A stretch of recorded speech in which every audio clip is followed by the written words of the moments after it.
Buenos días, mi nombre es Stephanie Súa y esto es Vitali, tu contacto con la salud. En esta edición hablaremos sobre la maternidad y cómo esta ha sido afectada durante la pandemia.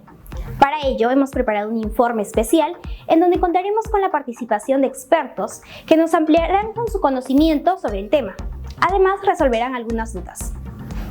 Adelante con el informe de nuestra compañera Flor de María Málaga.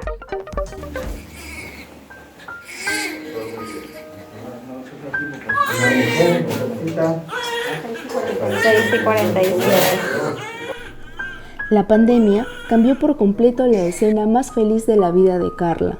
Cuando dio a luz, solo pudo ver a su bebé unos segundos. 3 mascarillas le separaban de poder darle ese primer beso de bienvenida al mundo. Fueron los peores días de mi vida. Yo me quería morir porque era el tema de que yo tenía que dar a luz y no tenía que estar con mi hija. Carla contrajo el coronavirus. Ello cambió todo el proceso de parto que había programado. En la sala de operaciones, los médicos tomaron las medidas más estrictas de seguridad y cuando su pequeña Fernanda nació, la separaron de ella debido a que podía contagiarla. No, entonces cuando pasó eso, me piden hacer un examen, una prueba COVID, ¿no? Y cuando yo lo hago, me sale positivo. O sea, yo no podía besarla, no podía acariciarla, no podía tocarla. ¿Cómo me puede contagiar si yo no he salido? O sea, si yo no he ido ni a la esquina, ¿cómo me puede contagiar? Una mujer gestante está más propensa a contraer el coronavirus, según advierte el Colegio Médico del Perú. Una mujer gestante de por sí baja sus defensas y el virus entra con mucha facilidad. Más aún, ¿no? Que es un virus que no conocemos. No conocemos cuál es su comportamiento. Por eso es aconsejable que se usen el máximo de métodos de planificación familiar para postergar en lo que fuera posible la maternidad.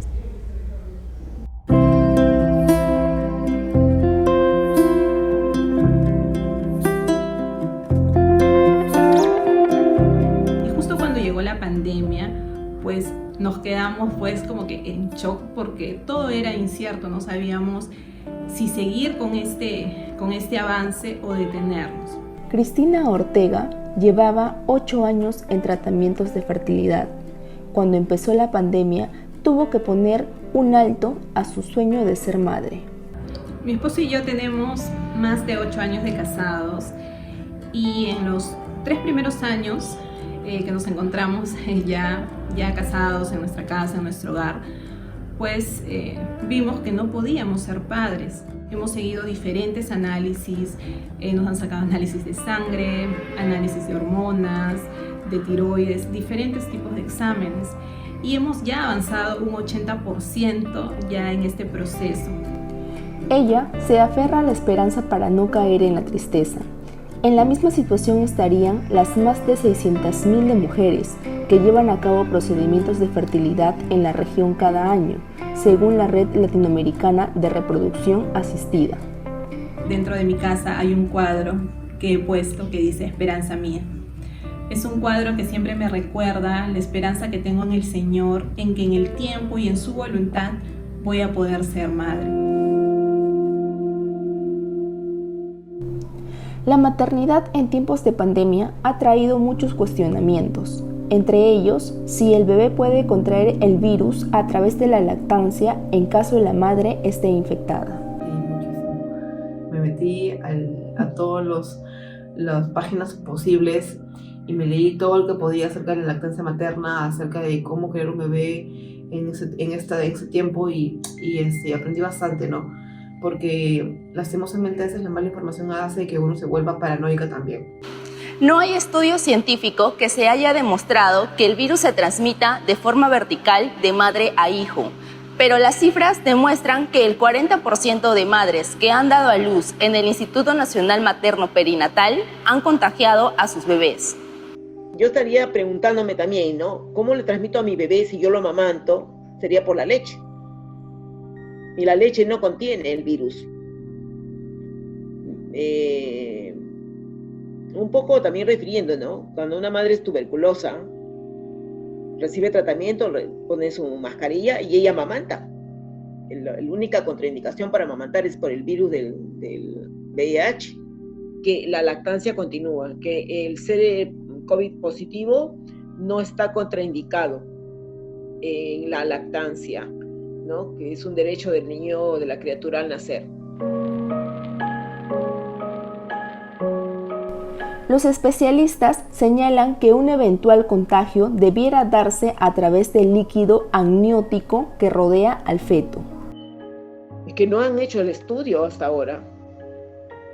Hasta ahora no hay un estudio. Se ha comenzado a trabajar en una confusión.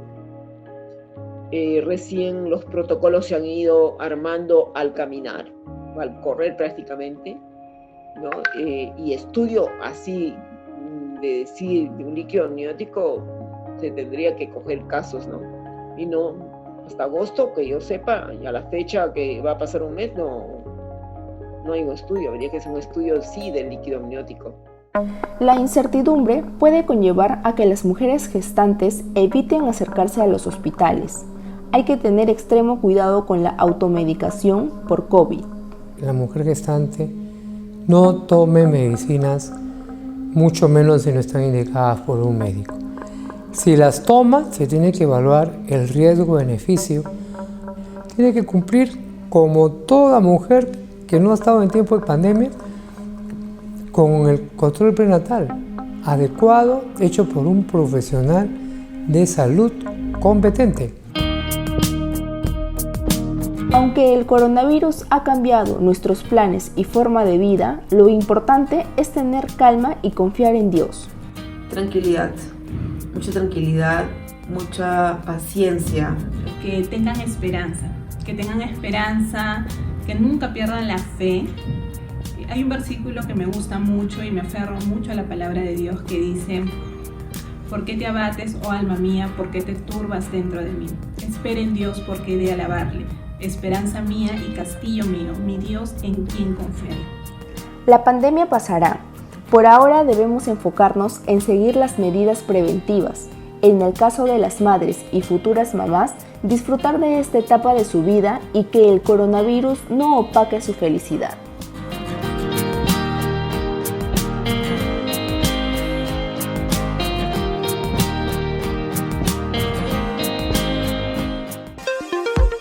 Como hemos visto, esta nueva normalidad ha hecho que las madres y las que esperan serlo se cuiden un poco más. Pero, ¿cómo realmente esto afecta a la salud de las madres? Los especialistas afirman que han provocado en ellas la aparición de estrés y cansancio más de lo habitual, sobre todo en madres gestantes. Para aclarar todas estas dudas, tenemos en línea a la doctora Carol Contreras, psicóloga clínica. Buenos días, doctora. ¿Qué tal? Buenos días, Stephanie. Un gusto estar con ustedes. Doctora, ¿qué problemas externos pueden afectar la salud mental de las mujeres durante el embarazo? Bueno, los problemas externos o factores externos son múltiples, pero los voy a agrupar en tres. El primero es el relacionado con la pareja, las interacciones que se puede tener con el papá del bebé que está en camino, ¿no? En este caso, la violencia que pudiera ocurrir. Sabemos que este es un problema muy importante y de mucha significancia, desde que sea física, psicológica, verbal y hasta negligente en el caso de ignorar a la gestante. Otro de los grupos es la familia, la aceptación del embarazo por parte ya sea de los padres o hermanos de la misma gestante y de la pareja de la gestante.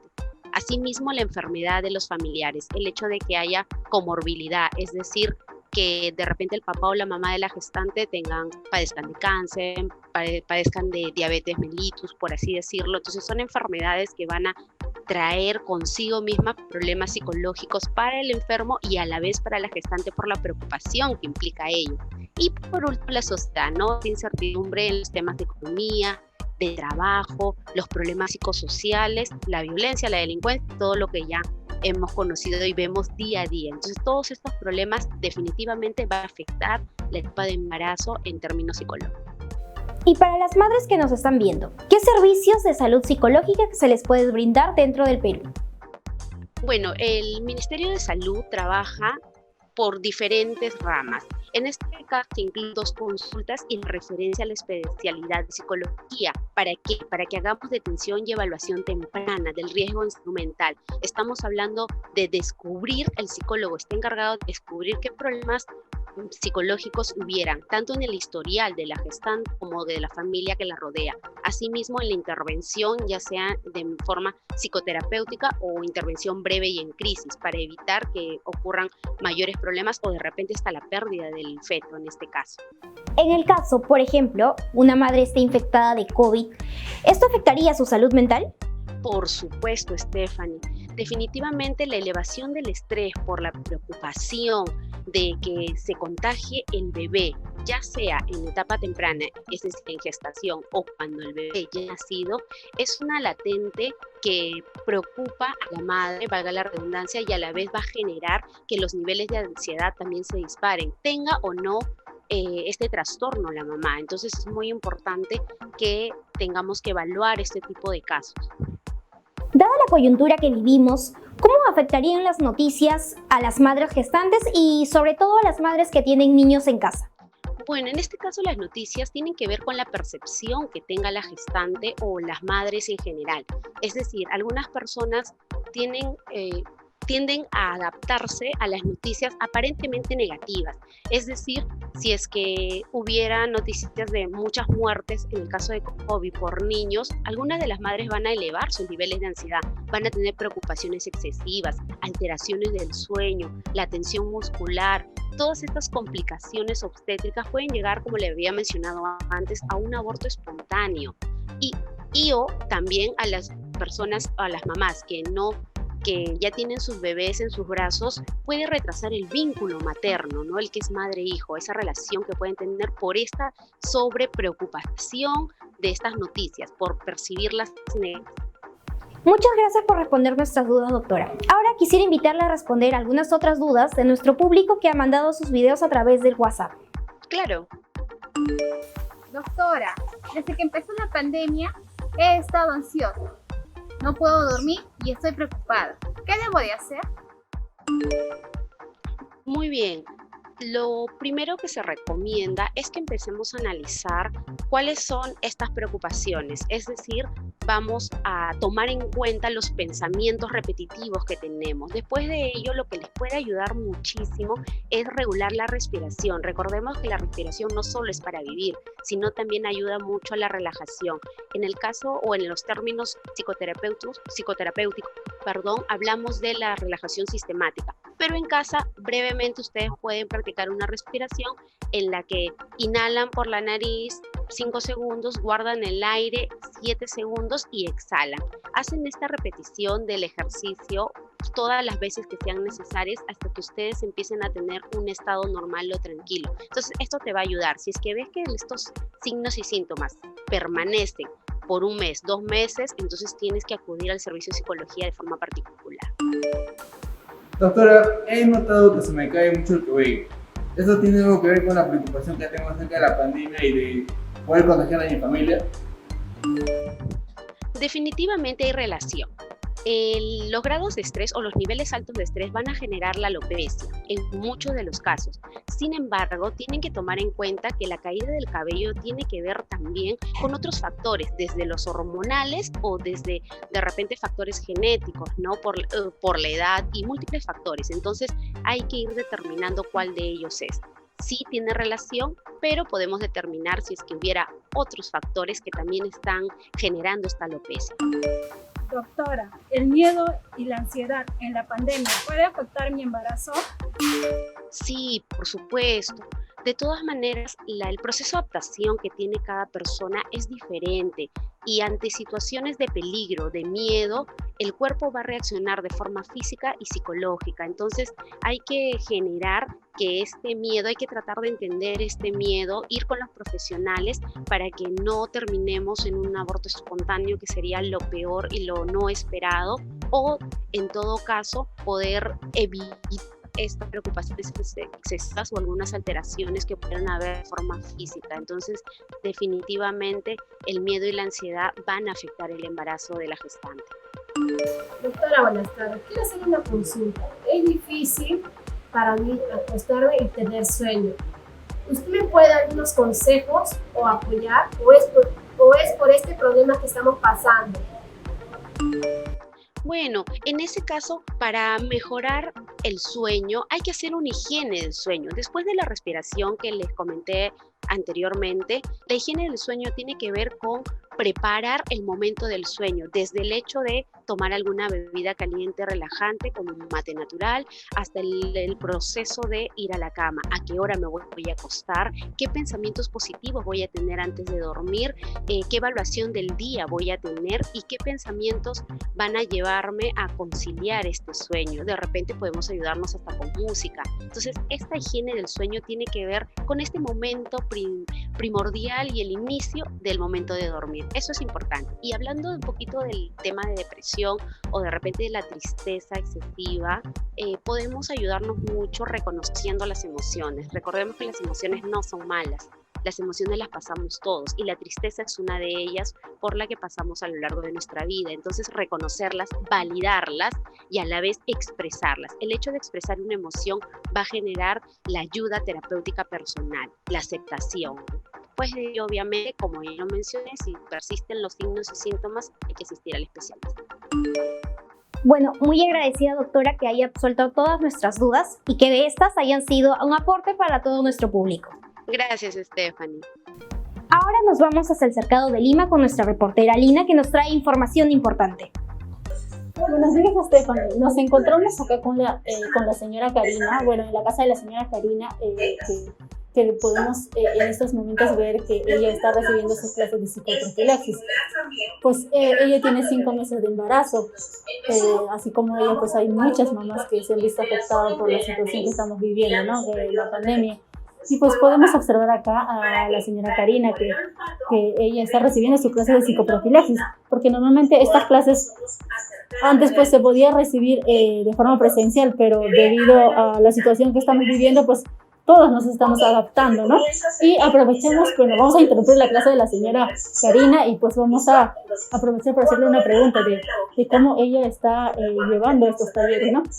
Señora Karina, por favor, nos comentas de cómo este taller te está ayudando, ¿no? Porque anteriormente, pues normalmente se recibía clases presenciales, pero hoy en día pues nos estamos adaptando todos y estamos quizás llevando todos de forma remota o forma virtual, ¿no? ¿Y cómo te está ayudando esta clase en tu embarazo? Me siento muy cómoda, me gusta la información que me brindan, porque cuando me voy a mis controles, radicalmente el doctor casi yo no tengo tanta información, porque los controles como que son rápidos, quizás por esta pandemia, y ahora me siento bien, como soy primeriza también, no sé casi nada de esto y me agradan las clases virtuales porque justo tengo mucha información de lo más simple, para bañar a mi bebé, para darle de lactar, cosas así, lo más simple me está agradando, me gusta. Muchas gracias, señora Karina. Bueno, como podemos observar, pues en estos momentos ella está recibiendo clases de una especialista. Ella nos comentaba que la clase que está dictando es una obstetra, Leslie Carrión, que es especialista en este tema de psicoprofilaxis, ¿no? Y bueno, Stephanie, eso es todo lo que hemos podido, toda la información que hemos podido recaudar. Adelante. ¿Qué dato interesante nos has brindado? Gracias por el enlace, Lina. Y bueno, esto fue todo por Vitalis, tu contacto con la salud.